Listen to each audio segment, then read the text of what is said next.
Hello, everybody, and welcome back to Trek Yards. I have a plan, because I am Captain Foley. And I also have a plan. I'm Connor Cockins. I'm a Cylon, because we always have plans. We're in a movie called The Plan. So you're like my dreadnought. You're like robotic. You got your own plan going on. Yeah, guys, we're going to talk about Season 1, Episode 10 of Prodigy, Mortal Star Part 2. And we kind of got an idea of what the Diviner's plan was. We got a little bit of an explanation. Not all the answers we wanted necessarily or needed, but, you know, we got something. So we're going to talk about that today and find out what the plan was. And while we, as filming this, haven't done our retrospective, we've kind of looked back at the Diviner in context early on in the season, doing this still based on watching the last episode, or the last few. That's what we're going to talk about today, and what do we think? It's sort of revealed, there's obviously time travel shenanigans, and how he fared by the end of the season, because he's the big bad. And we're probably going to talk about this in the live review that we already did. Yep, go back and watch that. Go back and watch it. Future you, watch also, Future Us, as past us discusses it for Future You. Also, if we learn a lot and glean a lot out of that, we might have a separate live conversation about it at some point if we have time. Yeah, go check that out at least, because I think we'll go into more depth for sure. So, but the simple answer is that the Diviner's planet was first contacted by Starfleet, and after 50 years of that, or within that 50-year span, the planet was ruined, a desolate wasteland of not Federation destruction, but self-made political civil war, and the last two people were the Diviner. Well, the last person was the Diviner and Dreadnought. Although he does say, "I was sent back." I mean, sent back might be just morally rather than literally, but. And Dreadnought refers to the order, whether that be a group of individuals like a council or an actual order. In one episode. So. And so, no, the Diviner was sent back in time to stop it. However, he did, and this is obviously just what we know. So I'm not going to go into as much supposition here, just what we know. He did end up in TNG season, at least TNG season 3, looking for the ship called the Protostar on this planet, on this mining place, which made a mining colony, asteroid. And he took 17 years to not find it, and then his daughter found it with a rapscallion. So that's all we know. We know 50 years from first contact, whenever that was. We know he came back in time from unknown date to unknown date, but he was around looking for it 17 years ago. There's a lot of nebulous stuff, and given that his age could or could not be hundreds of years, we can't say. I just mean, we can't have he looked any different. We can't say. Now we know the Protostar also found its way back in time 17 years ago with Captain Chakotay on board. When it came from, we don't know. That's also as far as we know. But we do know now A. Janeway, probably in the present, but we also don't know that fully, detected Protostar jumps, because you can detect through time if you're in the future tech, so not taking that out of the equation. And it's now going to find them maybe. But we don't know if that's a future Janeway, an alternate Janeway. So actually, the framework is very limited of what we do know. Obviously on purpose. How do you feel about all of that? Confused. Moving on. No, I'm just because it's very important to note that when this show is taking place, when this episode is taking place, his planet is fine. First contact has not been made with them yet, so he's there to prevent that. Yeah, he says Solomon is here now, but won't be for long. You would think he would know the exact date of the first contact, and you would think that his stress levels would go up every year, because just like Nero, you know, in 09, not so much with him because he had like 200 years, but if he's always spent 17 years twiddling his thumbs, that's 17 years of saving everyone he ever knew, etc. So I didn't get the sense of him as a man who has 5 months until first contact, so I'm happy to say it's still like 10 years away. Do you know what I mean? Or years away, to the point where his worry isn't getting to the best of him. That chaos level wasn't there at the end. Yeah, I mean, the panic or the stress level didn't seem to be represented. So, yeah, who knows when it's going to be with her in the next 5-10 years that first contact takes place. But, yeah, we do know, too, that his planet tore itself apart because of civil war, because some wanted to maintain their way of life. Others wanted to join the Federation. And I have a huge theory about how that civil war might have actually gone about, But I don't think we're going to get into that now unless you'd like to. No, go check the live for that, because I'm really... And we're for that today, so I'm really excited for this, because it'll be a huge debate as we get into the nitty-gritty here. Although I will just say briefly on this, and I'll say it again tonight, I love the fact that when he says first contact, a phraseology that we as Trek fans, it's core to our being, of that's how our Earth changed for positive, and for him it's like doomsday. The same phrase used in a... I found it very interesting and well written, even though it's very sad.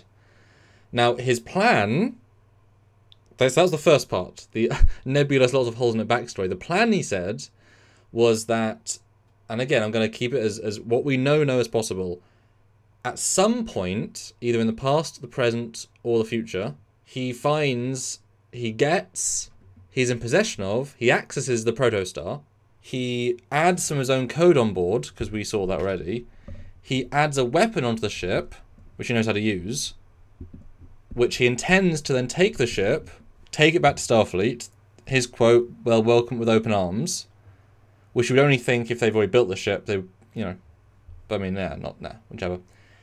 And then the weapon's designed to send a virus, that's why I mentioned BSG earlier, a virus that will then infect computer systems and cause ships to attack each other, thereby destroying the fleet, and if the Federation captain's crew can't disable a ship, then those ships might then go to a planet and bomb it, and they said destroy the Alliance. Destroy, eradicate the Federation Starfleet from existence. Not as a time way, with a time weapon, just as a destroy them by burning and fire. So, Battlestar Galactica, they're going to Battlestar Galactica, Cylon plan. What do you think of that when he said that then? What was your thought? Because that's his plan. I thought it was the most asinine thing I'd ever heard. If his plan was to destroy the ship or ships in the area of his planet, so first contact was never established, that would make more sense. But the whole get revenge and destroy the entire Federation by infecting some ships. Yeah, I get it. Ships do, when they meet up, Federation ships would do like virtual handshakes and exchange information, update sensor logs, stuff like that. But pretty soon, once the ship starts activating red alert and all the weapons flare up, the crews aren't infected. The crews are going to try to shut that down. A couple of ships might get destroyed. What are the chances you're going to run into an entire fleet of ships that are going to start shooting at each other? You're going to run into one, maybe two, and then that will take forever to transmit to those ships. So it's a stupid plan, is my thought. But hey, what do I know? Now, I absolutely agree with you. I'm on board in that entirely. Now, I just realized we have actually seen this exact plan array done before in Star Trek with Control in Discovery Season 2, because Control, also a computer artificial life form, came back from the future, infected the current day Section 31 mainframe. It then infected every single Section 31 ship, which in turn killed all their crews instantly, and then the AI had the ability to control the entire fleet. So is that what he means? Because yes, you could just kill the entire crew, boom, but then you're not really turning the ships on each other, you're just taking over the fleet and killing ship. Like, what ships would you destroy at that point? You're going to kill the crews and just go and attack. Like, if it's a long play plan where you're going to wait a few years for all the ships to get infected, all the star bases, and then, self-destruct, boom, everybody's gone. Okay, fine. There's still going to be some outposts. There's still going to be some, people on Earth and things like that would survive. But that would make more sense as a plan. Yeah, all the control plan is vicious, but it's certainly a way, although, as soon as one person survives on a ship, etc. Although you would think, especially after that plan, which in theory is canon, in theory was known, in theory the admirals will know about it and therefore have precautions against it, you would think. Although the Protostar is future tech, so they can use tech, whatever. And I like the idea of it being stuck in the in the computer, because the ship, either knowingly or unknowingly, was sent back in time. To it, the Diviner was also sent back in time. We assume intentionally. We assume with the ship. We assume with the. So they're all sent back, either near the same time, or the Diviner went back in time to catch the Protostar, which in itself was sent back in time. We don't know if it's intentional back in time. It just has to be back in time some, but to go back 17 years, or at least 17, is a lot. There's always a trope in time travel films where you go back 1 hour before the thing you're trying to stop. For the drama, but if you go back 6 weeks, you're probably not going to be stopped. You've probably got enough time. Don't go 20 years. Just don't go 20 years, because that's a long wait. Well, that's the thing, though, isn't it? 20 years is an insane wait, unless, as you say, he was his plan to send the Protostar in and then give 20 years of ships to be infected, which could be everything at that point. It actually makes sense now, because Chakotay was in charge. You see Dreadnought come on board, right? So they probably take over the ship. They infect it. They plan on going to meet another Federation ship. Chakotay finds out about it, escapes somehow, beams them off the ship, and then deliberately takes the Protostar and hides it, or takes it back in time as a result, so that no Federation ships will ever find it. I mean, Delta Quadrant, pretty far away from Federation ships, especially in TNG Season 1. Pretty far. Yeah, so it kind of comes together a little bit, over the overarching story, when you start thinking about it. Why would you leave the Proto Core in it then? Because otherwise it can then just jump straight back into Starfleet space. And why would you leave the computer systems with full information of Federation space? Surely, if you were worried about them getting back, you would wipe everything and remove that. Maybe they didn't have time. Maybe they really didn't have time. Oh, the ship was landed gracefully on a cliff. They had time. He also removed all his possessions. But, we'll see which way around. But that also seems odd. It feels both intentionally and unintentionally left. If that was the concern, it's more possible that it's just that the speed technology is what they thought the Diviner wanted, because the virus by its very nature can be hidden. So maybe just by Dreadnought going on the ship, his A plan was, his A plot line was to infect the ship. Oh, that took 45 seconds. Great. His B plan was to attack Chakotay and look as if he's stealing the ship. But he's already done his A plan. Doesn't matter if he gets beamed off. He's achieved his goal. But then the 20, if it's 20 years worth of, say, whatever, but Divine's also doing a secondary thing. If he's sending a future ship back into TNG Season 1, that's going to also change the entire timeline.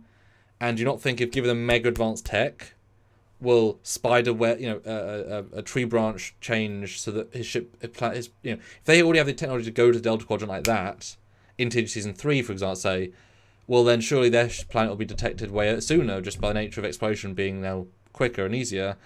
And they might detect the computer virus because now the computer tech's advanced by 20 years. So what logic is it to send the Protostar in? That's a niggle I just don't understand. Yes, something else, but the Protostar itself seems incredibly risky to send in as a Trojan horse.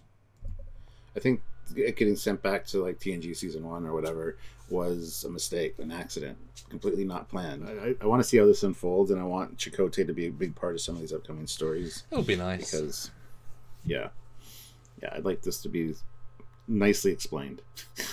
Yeah, I can certainly buy it was by the inclination of the scene with Chakotay. The one scene we have, it sounds like it's an accident. They were going to anomaly back in time. But if it was Divine's mission to go back in time, well, how much time back is useful for his mission? And why have a plan that you have one chance of? That you need this ship. Okay, once you send it in, that's its one and gun. So why is the idea genius? And does it not make more sense even, or if he has the opportunity? I mean, the Protostar's tech might be enough to. We saw what the Defiant did into Darkly.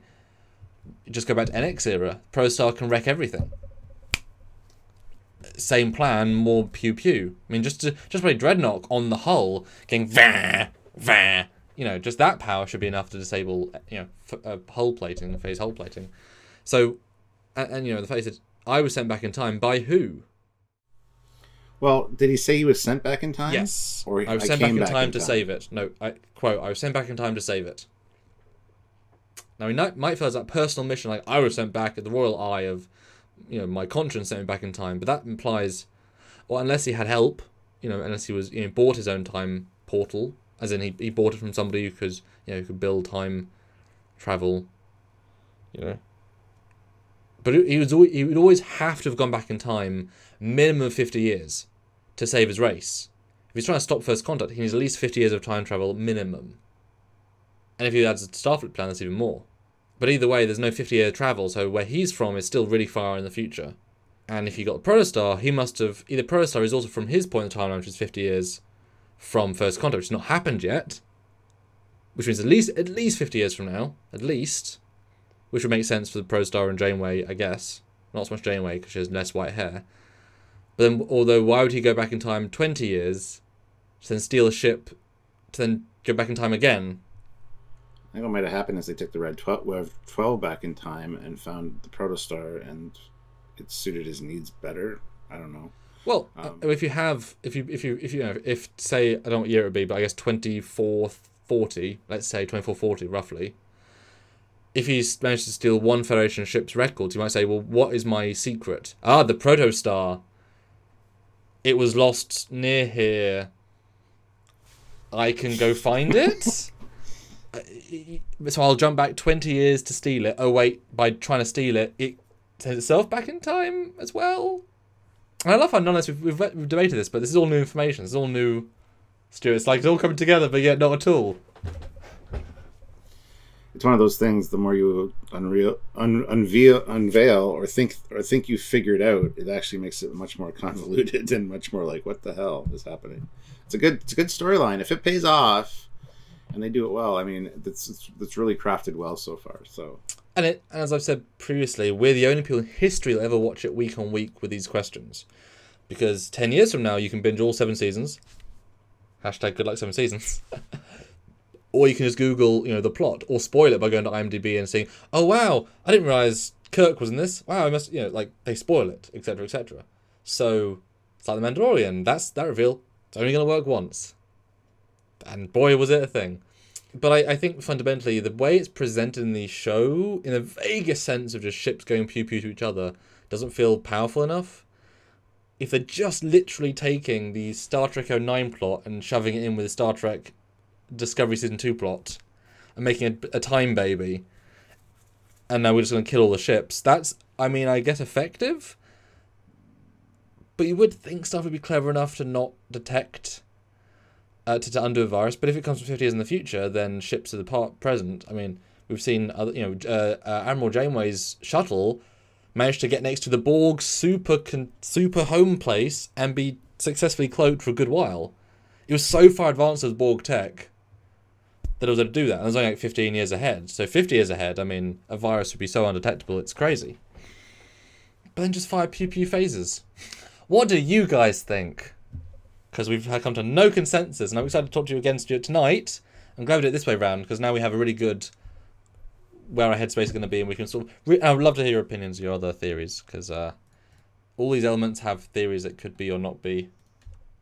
But in the meantime, guys, if you haven't, or you're not going to, comment down below what you think about the plan and how the Protostar figures in and the time travel, and there's a whole bunch of stuff to talk about and think about, and we want to hear your theories.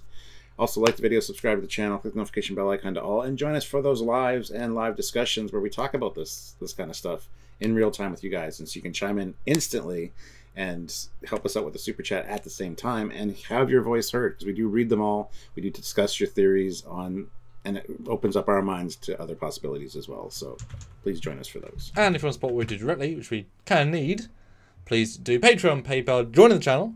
It's on YouTube, it's monthly, or super chatting, join us live, as you said.